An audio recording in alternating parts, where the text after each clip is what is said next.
My name is Camila Ortega. Okay, I am a high school 12th grader at COCC High School, and this is for a social justice project that I'm doing for my class that is Justicia Social, and I'm here with.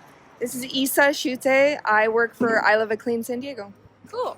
Okay, so the first question is, what does environmental justice mean to you? That's a really big question, but to me it means doing right by the planet and just, I feel like we have done nothing but neglect it kind of since humans have spawned on Earth. And I think that also means a justice for people as well. I don't think there's environmental justice without societal justice and getting rid of racism and just adversity between classism and things like that. But yeah, I think it's just everyone getting together and doing right by each other and right by the planet. Cool. So, because of the fact that social justice covers so many different topics and causes, what is your cause?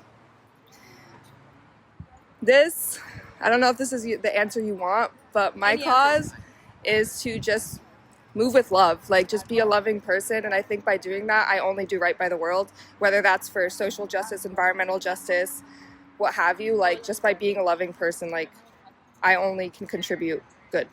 Yeah. Nice. So, why are you interested in this cause, though? Like, why does it make that so special to you? It honestly just feels like my duty as a human being. People talk a lot about their purpose, I think, and related to like their career, maybe like their family aspirations, but I feel like just being a human being, that's my cause. Like just whether it's God-given or what have you, like that's just how it's supposed to be. Okay, next question would be, how do you help the community? I help the community by doing a lot of small things imperfectly. I don't think it takes a bunch of people. It doesn't take few people to do things perfectly. It takes a lot of people to do things imperfectly. So just by picking up trash, supporting local businesses, being kind to my neighbors, like that is the biggest impact I can do. Yeah. Okay, the next question is, what inspired you to start helping the community? Let me think about that. That's okay. Again, I just think it's like a natural calling for me. My whole life, I've been quite the environmentalist.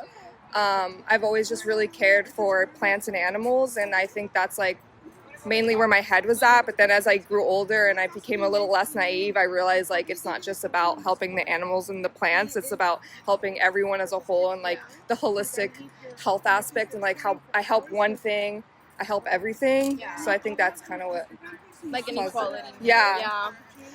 So the next question is, what is the goal of I Love a Clean San Diego? The goal of I Love a Clean San Diego is to spread the message of sustainability and community. In general, we're all about our impact in terms of limiting our waste production, also just recycling properly and just making a more sustainable impact as a whole. But again, there's a very big emphasis on community. So it's like community engagement, community education, educating the youth, getting everyone to come together and like realize it's a group effort. If I just go out and pick up trash on my own, like I'm not going to do much of a difference. But if 100 of you guys come out and help me, like we do a whole lot of a bigger difference. So yeah. Then the next question is, what is your position in the organization and what does that entail? So I'm the community engagement and events coordinator. So I work with the community engagement team, and essentially I help coordinate litter cleanups like the one that you're attending today.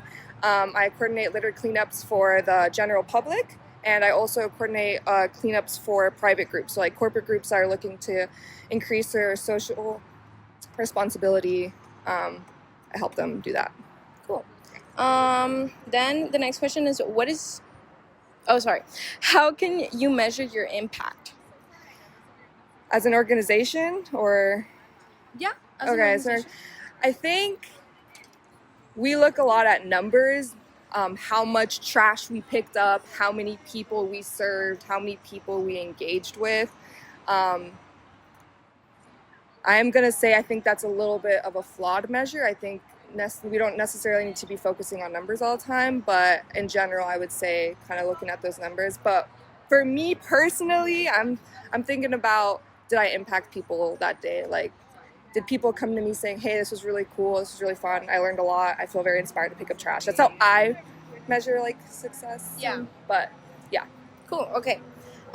Second to last question is, what are some of the biggest challenges that are faced when working for this cause, and how can they be surpassed? I think there are a lot of misconceptions about particularly like recycling and sustainability, and I think it feels very daunting for people as well. People are like, it is a lot of work and a mental load and also a physical load to like make the switch to sustainability, and I'm trying to like teach people that that's not the truth. It's quite easy. Again, it just takes like little things and doing things imperfectly. Yeah, I'd say that's the biggest. Okay. And then last question, what can the community do to help? Educate yourselves. Yeah. There's so much strength in knowledge. If you just pick up a book, or even, I mean, stay on your phone, but open an article, just learn. By learning, you get inspired, and then action follows. Definitely action's important, but I think it all starts with education. Yeah, definitely. So thank you so much. Really like this opportunity of interviewing you, and hopefully we can meet again in a future event. Thank you so much. Thank you, that was great. Thank you. That's a cool project.